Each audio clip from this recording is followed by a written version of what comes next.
ولتكن منكم أمة يدعون إلى الخير ويأمرون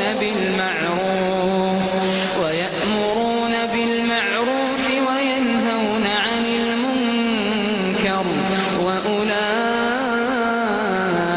هم المفلحون.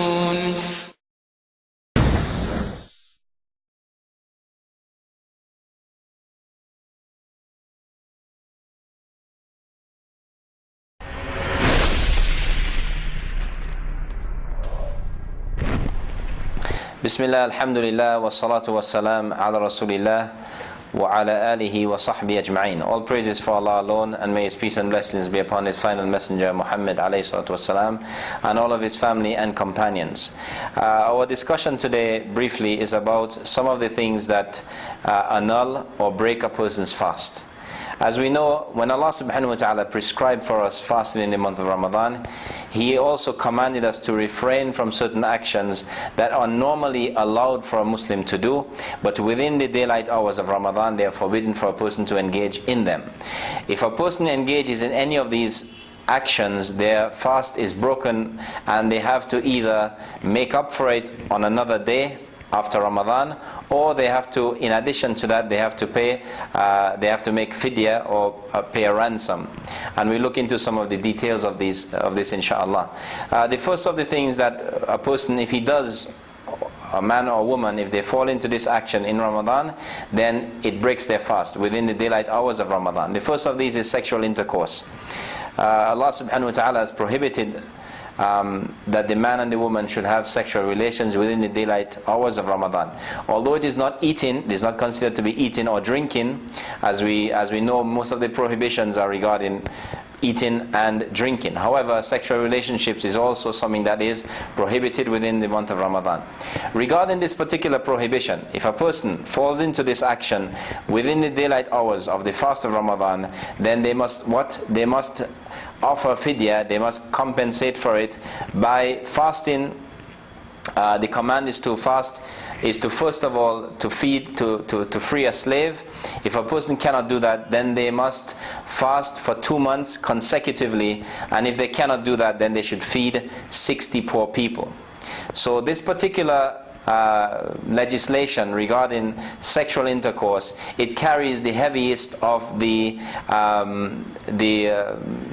prohibitions with regards to the other actions. If a person, for example, just drinks or eats, they don't have to pay this, they don't have to do these things. They simply have to make up for that day that they broke their fasting another day outside of Ramadan. But regarding sexual intercourse, a person must do either one of these three things. If he's unable to free a slave, then he or she must fast for 60 consecutive days.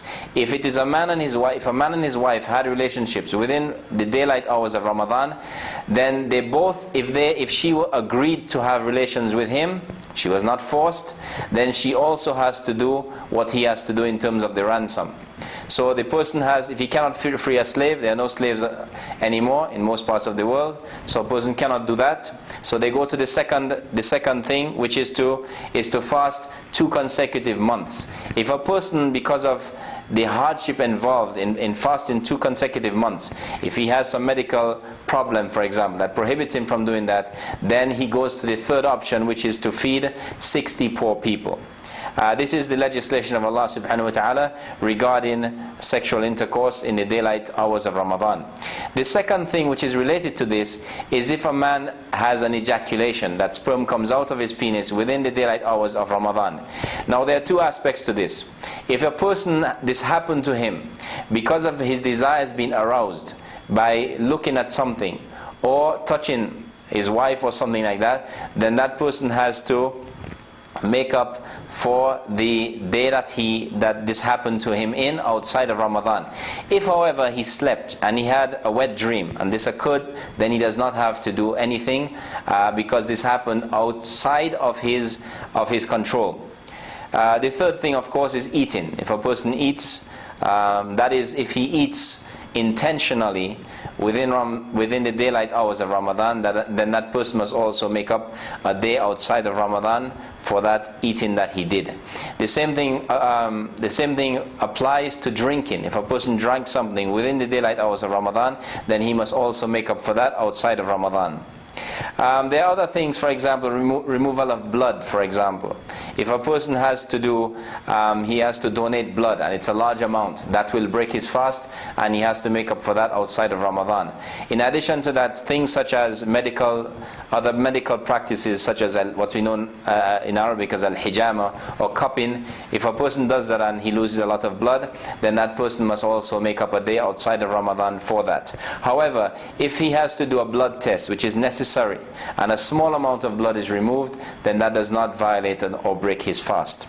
Also, vomiting intentionally. If a person vomits intentionally by bringing up the food that he ate the day before, then that also breaks his fast, and he has to make up another day. And in conclusion, there are some things that if a person does them, they should also refrain from. But if a person falls into it, it does not break their fast, but it removes and lessens the blessings that they get from their fasting in Ramadan. And unfortunately, a lot of Muslims today, they do not recognize the danger of this particular thing. Although, as we said, it does not break entirely your fast, but it does decrease the rewards that you get, which is backbiting or engaging in loose speech, talking bad about people, or loose talk where someone insults someone. All of these things, if a person engages in speech that is not liked by Allah subhanahu wa ta'ala, by insulting people or backbiting people within the daylight hours of Ramadan, that will reduce from the reward that that person will gain in the month of Ramadan. So what a person should be doing within Ramadan is to focus on Allah subhanahu wa ta'ala by keeping to their 5 prayers, by making a lot of additional dhikr and recitation of Quran. And we ask Allah Azza wa Jal to make this talk and a reminder beneficial to all of us and to all of our listeners, and Allah knows best. Wallahu a'lam, wa sallallahu ala nabiyyina Muhammad wa ala alihi wa sahbihi ajma'in.